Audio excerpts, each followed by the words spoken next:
Bodhisattva Dr. Babasaheb Ambedkar and all those who has fought for our freedom. I pay my homage, my tribute to all these forefathers. Namaskara Tumkuru district. I am really honored by the organizing committee, those who have invited me for such a great event. Do you understand English or should I speak in Hindi? English. Hindi, English? English, okay. So I am honored by Kalpataru Sanskruti Vedika and the organizers, and I am in Tumkur district, so it will be a selfish if I don't mention Dr. Shiv Kumar Swamiji for his selfless work which he has done in this district for the humanity. Today, when I am witnessing this event for the birth anniversary of Buddha and Dr. Ambedkar, I really appreciate the efforts done by the organizing committee, and I am always the one phrase, the one line which Dr. Ambedkar gave to this nation, that line was always reflecting in my mind, that we are first Hindus, that we are first Christians, that we are first Sikhs, or that we are first Brahmins, or that we are first Buddhist. Don't allow this thinking to come in your mind. Always remember that you are firstly Indian and that you are lastly Indian. So the organizing committee has maintained or lived on Dr. Babasaheb Ambedkar's this phrase, this line, and really true spirit of India is being witnessed from this event. I was also remembering the events which happened in Dr. Ambedkar's life. Today we are in 2026. Before 80 or 90 years, in the year 1936, Dr. Ambedkar was assigned with a responsibility that you have to submit a report of depressed classes of India. So he has to visit various parts of India to analyze the conditions or to analyze the situations or the problems faced by various classes of this country. So he has to visit various states, various cities, and once he was in some district of Maharashtra, he was welcomed by the committee, he was welcomed by the depressed classes, but no one was driving the cart, the bullock cart, which came to receive Dr. Ambedkar. So Dr. Babasaheb Ambedkar asked the committee why the bullock cart men, those who is going to drive the bullock cart, why he is not there. The committee revealed that as you are from untouchable class or you are from the lower caste, no one is ready to drive your bullock cart. No one is ready to drive. So Dr. Babasaheb Ambedkar, as he was having some knowledge to how to cart the bullock cart, how to drive the bullock cart. So he sat on that driving chair of that bullock cart and he drove that bullock cart. And he came to know that what situation the people of India in the rural part of this country is undergoing. So he designed the Constitution of India in such a way that within a period of 50 to 80 years, within a period of 50 to 80 years, the same class or the same men who was not allowed to sit in a bullock cart, now they are flying the aeroplane jets. In 2026, we have our own pilots and captains in this country, and not in this country. We have such pilots in all over the world. This is the beauty of Dr. Ambedkar's work. How he has turned the nation's vision. Dr. Ambedkar, I mentioned Dr. Shiv Kumar Swami's name, who selflessly fought for education in this district and in this state. The same vision was Dr. Ambedkar was having with him. He said that education is the milk of lioness.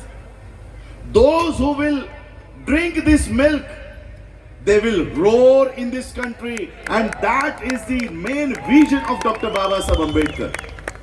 Education.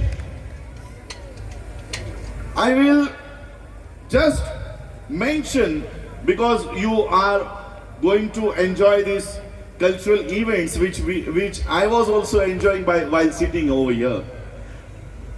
What Constitution of India has done to this masses of India. When Dr. Ambedkar gave Constitution to this country on 26th November 1949, before one day, the final speech of the Constituent Assembly was going on. After delivering his speech, Dr. Ambedkar came to his house in Delhi. He was sitting on his chair.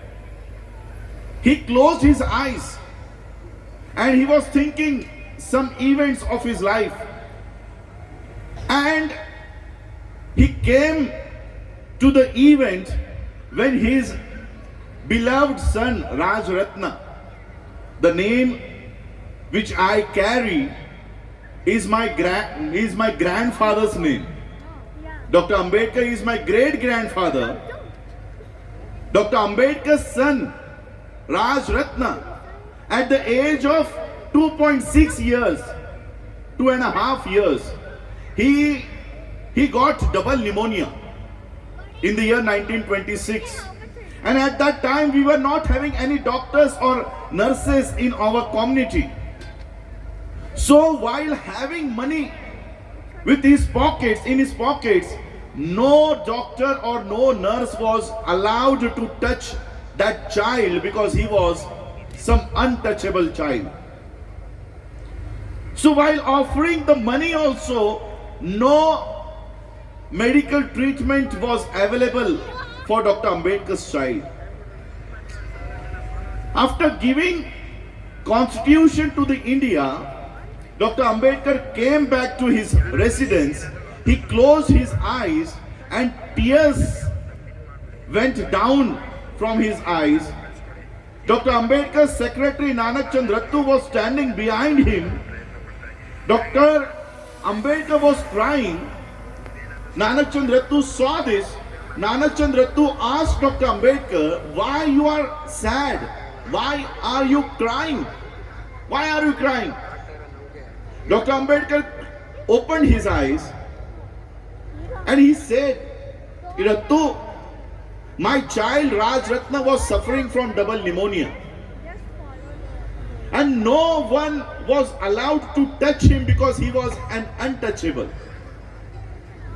Without any medical facility, or even what you say, the last cloth we used to put on the dead body. In Hindi we called it kafan.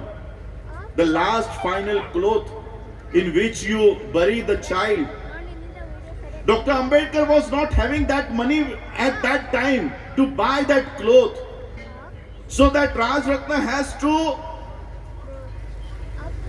he was buried without that cloth.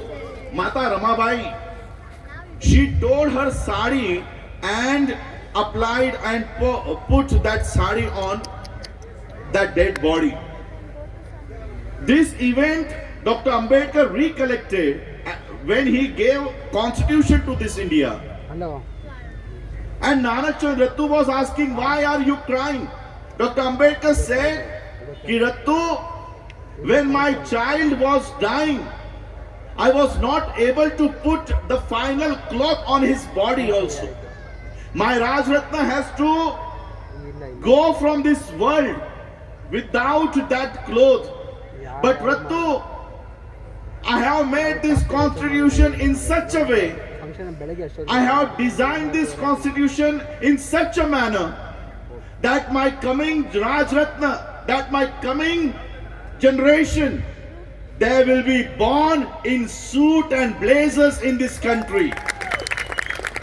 So this is the beauty of this Constitution of India, and that's why, and really I appreciate the efforts by the organizing committee, Sukumar ji, Chetan ji, who invited me for this event, Manjunath ji, Arun Krishna ji, that truly you are living the spirit of Constitution of India, regardless of caste, regardless of creed, regardless of religion. All have come as an Indian to celebrate birth anniversary of Buddha, Dr. Baba Saheb Ambedkar, and true spirit of Constitution. I am taking from all of you that such kind of programs should be replicated in all part of India. Such kind of organization or event that should be replicated in all over India. So I really congratulate and give all of you a very happy Buddha Jayanti, Dr. Ambedkar Jayanti, and you live the true spirit of Constitution of India. That's what I can say about this event, and I'm really honored that you have invited me. While coming to Tumkur, many the followers of Dr. Baba Saheb Ambedkar, Buddha, or the people of Tumkur has literally showered me with these flowers. So much big garlands you have put on my body and my neck. I always used to ask my father, why these people honor me? Why they put so much flowers on me? Why they garland me? I have done nothing. I have done nothing at when I was very much younger at that time. I have done nothing. My father used to tell me that they are not garlanding you. They are not showering the flowers on you. The blood and the legacy which you are carrying of Dr. Baba Saheb Ambedkar, they are honoring that lineage, that legacy, and that the bloodline which the host was announcing. So I am really honored by all of you, the love, the respect which you have shown to me, the Tumkur, the people of Tumkur. So much thank you and so much honor. Thank you so much. Jai Bhim, Namo Buddhaya.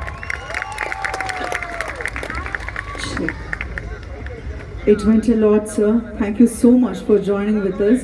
And ಒಂದು ಜೋರಾದ ಚಪ್ಪಾಳೆ ಬರಲಿ, ಯಾಕಂದ್ರೆ ಅವ್ರು ಮಾತಾಡುವಾಗ ಬಾಬಾ ಸಾಹೇಬರ ತ್ಯಾಗ ಎಷ್ಟಿತ್ತು, ಎಂತಹ ಕಷ್ಟ ಕಾಲಗಳನ್ನು ಅವರು ನೋಡಿದ್ದಾರೆ ಸಂವಿಧಾನ ರಚನೆಯಾದ ತರುವಾಯ ಅಂತ ನಮ್ಮ ಮನಸ್ಸಿಗೆ ಗೊತ್ತಾಗಿದೆ. Thank you so much. Your speech didn't just reach our ears, it stirred our souls. Thank you.